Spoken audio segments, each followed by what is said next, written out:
E aí, hoje a gente vai mergulhar fundo num caso, olha, de fake news e manipulação que é antigo, mas muito atual. A gente está falando do século 6 a.C., lá na Babilônia. Nosso guia vai ser o capítulo 13 de Ezequiel, e a gente vai ver como um simples muro, um muro mal construído, pode ser uma aula e tanto sobre como identificar o engano nos dias de hoje. Essa pergunta aqui é o centro de tudo. Pensa só, para o povo de Judá, exilado lá na Babilônia, isso não era só uma hipótese, era a vida deles. Eles tinham perdido tudo, casa, nação, até a própria identidade. A psicologia de quem está no exílio é a psicologia do desespero. Em tempos de crise, a gente não quer ouvir verdade difícil, né? A gente quer conforto. O povo queria ouvir que ia ficar tudo bem, que aquele pesadelo ia acabar logo. Essa linha do tempo ajuda a gente a entender a escalada do trauma. Em 592 antes da Era Comum, quando Ezequiel recebe essa profecia, o pior ainda nem tinha acontecido, mas a sombra da destruição total de Jerusalém já estava no ar. As pessoas estavam literalmente presas entre um passado em ruínas e um futuro que parecia aterrorizante. É assim o terreno perfeito para que uma falsa esperança crie raízes bem profundas.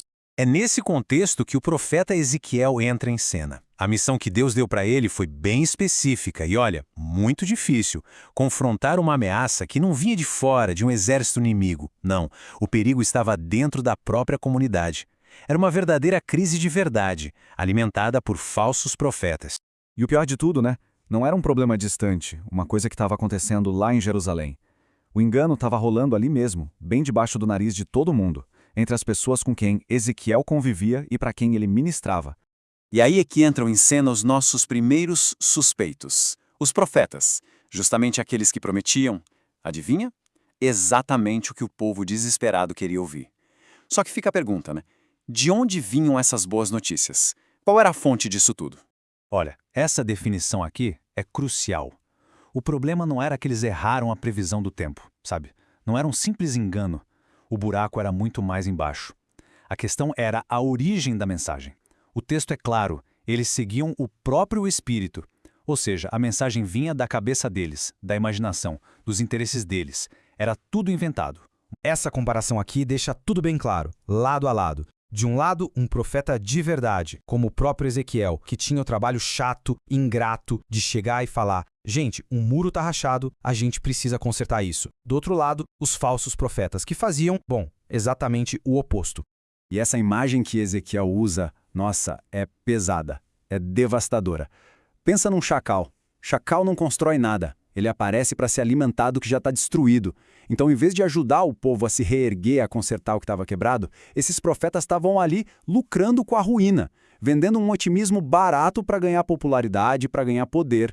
Certo. Agora a gente vai analisar a principal ferramenta de engano que eles usavam. É a metáfora que, aliás, dá nome para essa nossa análise toda e que mostra direitinho qual era o método por trás da manipulação. A mentira central era essa aí: paz. No momento exato em que o desastre estava batendo na porta, eles gritavam: tá tudo em paz, segurança total. É a mesma coisa que chegar para alguém e falar: relaxa, senta aí, toma um cafezinho, enquanto a casa da pessoa está pegando fogo. Não faz o menor sentido. E aqui a gente vê o passo a passo do método deles. Primeiro, o povo, no desespero, constrói um muro bem frágil de falsas esperanças. Aí, o que os falsos profetas fazem? Em vez de falar: olha, esse muro aí não vai aguentar, eles vão lá e passam uma camada de cal por cima. Uma caiada, só para ficar bonito, para esconder os defeitos. Só que, vamos combinar, nenhuma maquiagem na estrutura aguenta uma tempestade de verdade. O desmoronamento era só uma questão de tempo. E bem quando a gente acha que já entendeu todo o esquema, pá, Ezequiel joga uma reviravolta na história. Acontece que a manipulação era ainda mais sinistra e vinha de um lugar que ninguém esperava. É isso mesmo. Parece que a desinformação não era exclusividade dos homens. Ezequiel agora vira a mira para um grupo de profetisas. Elas também, igualzinho aos homens, inventavam as próprias mensagens. Só que os métodos que elas usavam, esses eram bem diferentes. E os métodos aqui são, olha, bem bizarros e específicos. Amuletos mágicos costurados nos pulsos, véus de vários tamanhos da cabeça. Os estudiosos dizem que isso está ligado diretamente a rituais de feitiçaria lá da Babilônia. O ponto principal é o seguinte: elas não estavam só falando. Elas estavam usando objetos, rituais, para, como diz o texto, caçar almas. Tá, mas o que significa isso, caçar almas? Na prática, significa tomar para si o poder sobre a vida e a morte. É usar rituais e mentiras para decidir quem deve viver e quem deve morrer, quem merece esperança e quem merece o desespero. Era uma usurpação completa da justiça e da soberania de Deus. E o resultado moral disso era devastador. O texto fala que elas vendiam esses serviços por punhados de cevada e pedaços de pão, ou seja, por um preço de banana, uma ninharia. Na prática, o que elas faziam era virar a justiça de Deus de cabeça para baixo. Olha que coisa absurda. Com suas mentiras, elas desanimavam as pessoas justas, as que estavam no caminho certo. E, ao mesmo tempo, fortaleciam os maus, dizendo que eles podiam continuar no erro, que mesmo assim teriam vida. Bom, com as acusações na mesa, tanto para os profetas quanto para as profetisas, a história chega no momento do veredito. E aí, qual seria a consequência de toda essa manipulação? A justiça divina que é cirúrgica. Para os profetas, a punição é o exílio social e espiritual. Eles perdem a influência, a cidadania e até a esperança de voltar para casa. Já para as profetisas, o juízo ataca direto a fonte do poder delas. O próprio Deus promete rasgar os apetrechos mágicos, quebrando o feitiço e o controle que elas tinham sobre as pessoas. Mas olha que interessante. O ponto mais alto do julgamento não é só a punição de quem enganou. O verdadeiro clímax da história é o resgate das vítimas. O objetivo final de desmascarar a mentira é libertar quem foi aprisionado por ela. E a promessa que vem a seguir é muito pessoal, muito forte. É Deus dizendo que Ele mesmo vai rasgar aqueles véus e amuletos e salvar o povo das mãos delas. Que vai libertar as pessoas que foram presas como se fossem passarinhos numa armadilha. A justiça, nesse caso, é um ato de libertação direta. É resgate. E tudo isso, claro, nos traz de volta pro agora. Porque essa história de um muro mal pintado e de amuletos mágicos lá na Babilônia Antiga é, no fim das contas, um aviso que vale para qualquer época. Um aviso atemporal. Tanto que, séculos depois, Jesus usou outra imagem para falar da mesma coisa: lobos em pele de cordeiro. A imagem muda, mas a essência do aviso é exatamente a mesma. O perigo de líderes que parecem inofensivos, mas que por dentro têm intenções predatórias. Isso é uma ameaça que nunca some. E essa é, talvez, a lição mais importante de Ezequiel 13. O teste final de qualquer mensagem não é o quanto ela agrada ou conforta. O teste final é se ela é fiel à verdade, se ela está ancorada na realidade. O conforto que vem de uma mentira é igualzinho ao muro caiado. Pode até parecer bonito por fora, mas na primeira tempestade ele desaba. A verdade, mesmo quando é dura, é a única coisa que fica de pé. Isso tudo nos deixa com uma pergunta que não quer calar. Hoje, os muros caiados não são feitos de tijolo e argamassa. Eles são feitos de manchetes de notícias, de memes, de promessas políticas fáceis. Enfim, no mundo que está inundado de informação por todo lado, a pergunta de Ezequiel ecoa mais forte do que nunca. Como é que a gente está testando as fundações das mensagens que a gente consome todos os dias? Fica aí a reflexão. Muito obrigado pela companhia nessa análise. Mestre, ainda temos dúvidas. Vinde e examinemos junto à verdade. Olá e seja muito bem-vinda, muito bem-vindo. Olha, hoje em dia, parece que nunca se falou tanto em fé, em espiritualidade, não é? É verdade. A gente abre o celular, liga a TV e as mensagens estão em todo lugar. São vídeos, palestras, frases, um bombardeio de vozes prometendo esperança. Pois é. É uma observação muito boa. A gente vive num verdadeiro supermercado de ideias espirituais. E o curioso é que, embora as ferramentas sejam novas, a situação em si é muito antiga. Como assim, antiga? A humanidade sempre lidou com muitas vozes, sabe? Cada uma apontando para um caminho. A grande questão sempre foi: qual delas é confiável? Exatamente. E é aí que a gente queria chegar hoje. Com tanto barulho, como uma pessoa consegue saber em que acreditar? Como é que se distingue uma mensagem sólida de uma que é só bonita, mas vazia? Uhum. A ideia aqui é a gente explorar juntos algumas pistas para testar a qualidade dessas ideias sobre as quais construímos nossa vida. E essa é uma habilidade, nossa, essencial. Porque hoje, a régua para medir o sucesso de uma mensagem parece que mudou. Mudou como? Antes, a pergunta talvez fosse: isso é verdade? Isso transforma? Hoje, muitas vezes a pergunta por trás é: isso vai viralizar? Isso gera engajamento? O foco saiu da transformação e foi para a popularidade, entende? Entendi. E aí é que mora o perigo. Vamos começar a explorar essa ideia? Tem uma imagem muito forte que pode nos ajudar. A imagem de raposas em meio a ruínas. Sei. Imagina uma cidade destruída, os muros no chão, só escombros. Nesse cenário, as raposas não aparecem para reconstruir, né? Elas vêm para se aproveitar da bagunça, para achar abrigo fácil ali nas frestas. É uma metáfora poderosa. E essas ruínas hoje podem ser muitas coisas. Sim, Pode ser a dor de uma perda, a confusão de uma crise, a angústia de uma doença. É um estado de vulnerabilidade. E é nesse terreno frágil que certas mensagens aparecem. Não para ajudar de verdade, mas para tirar proveito. e como a gente vê isso na prática? Olha, A gente percebe quando a dor de alguém vira um espetáculo. Quando o sofrimento vira um produto para ganhar audiência, seguidores. A pessoa está no chão e, em vez de estender a mão, alguém sobe nos ombros dela para parecer mais. exatamente. E uma característica principal desse tipo de mensagem é que ela sempre foge dos assuntos difíceis. Ela não fala em responsabilidade, em mudança, em arrependimento. Ah, sim. Ela foca só naquilo que é agradável de ouvir, naquilo que conforta sem nunca confrontar. É como um médico que, para uma infecção grave, só receita analgésico, Alivia a dor na hora, mas mas não cura a doença. é um tipo de anestesia para a alma, então. A pessoa se sente melhor ali no momento, mas o problema continua crescendo por baixo.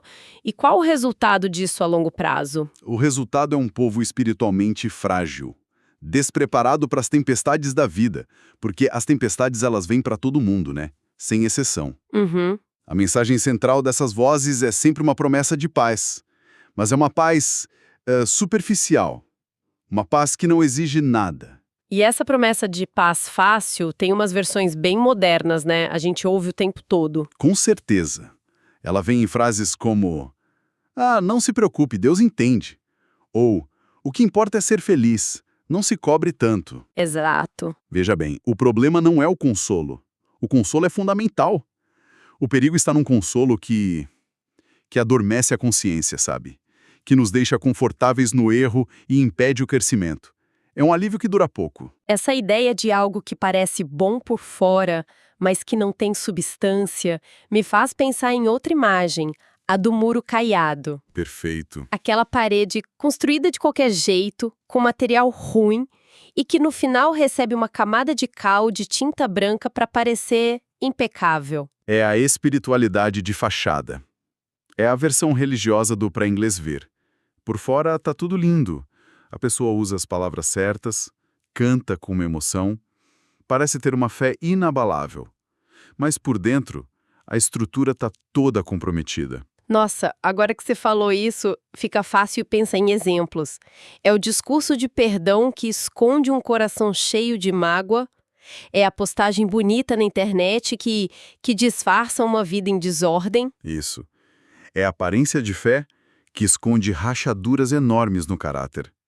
E o mais perigoso é que, muitas vezes, a própria pessoa começa a acreditar naquilo. Ela se acostuma com a maquiagem. Exato, se acostuma tanto com a maquiagem que esquece do rosto de verdade. E tudo parece funcionar. A parede parece firme, até que vem a chuva. E a chuva sempre vem. Pode ser uma crise financeira, um problema de saúde, uma decepção.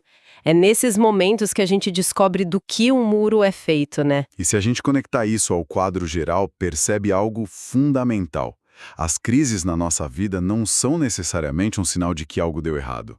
Muitas vezes elas são o teste de qualidade da nossa construção. Puxa, que interessante. A tempestade não vem para punir, ela vem para revelar o que é sólido e o que é só aparência.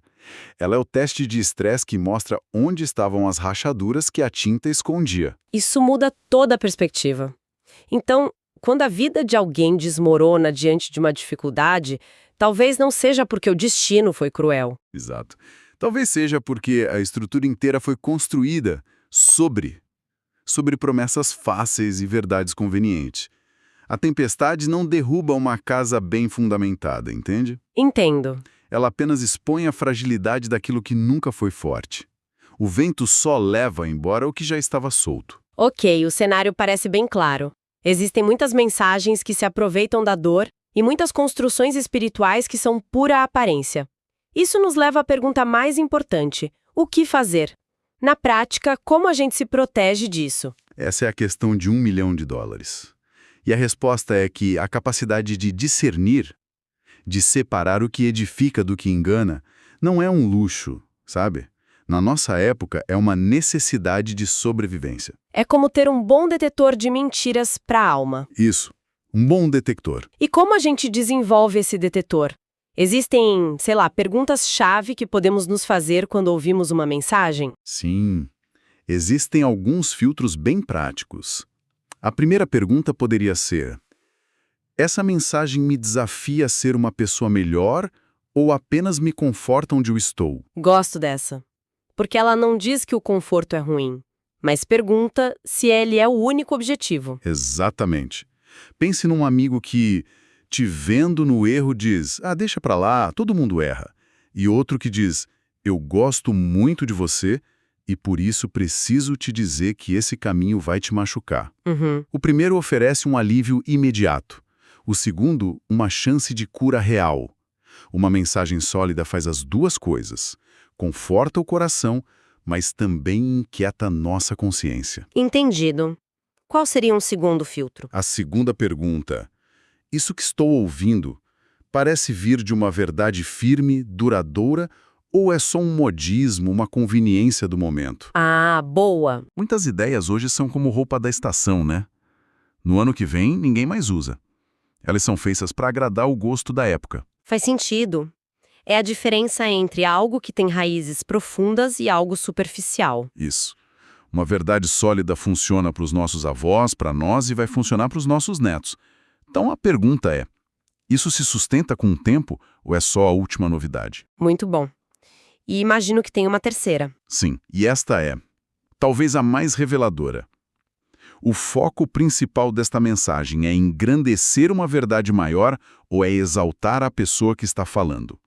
Em outras palavras, para onde a luz do holofote aponta? Nossa, essa é direta. E muito eficaz, porque é fácil perceber. A pessoa fala mais sobre si mesma, seus feitos, seu método infalível, ou ela usa a vida dela para ilustrar uma verdade que é maior do que ela. Sei. A mensagem serve para construir a reputação do mensageiro ou a vida de quem ouve. Quando o mensageiro vira mais importante que a mensagem, temos um grande sinal de alerta. Essas 3 perguntas são como uma peneira, não é? Se uma mensagem passa por elas, a chance de ser algo de valor é muito maior. Sem dúvida. E aqui vem a parte mais difícil. Qual? Essa peneira não serve só para avaliar os outros, serve principalmente para nos avaliarmos. O muro caiado não é só um problema lá fora, é uma tentação constante dentro de nós. É um convite para olhar no espelho, então. É o passo mais honesto que a gente pode dar. Quantas vezes nós mesmos não usamos uma camada de cal para esconder nossas falhas?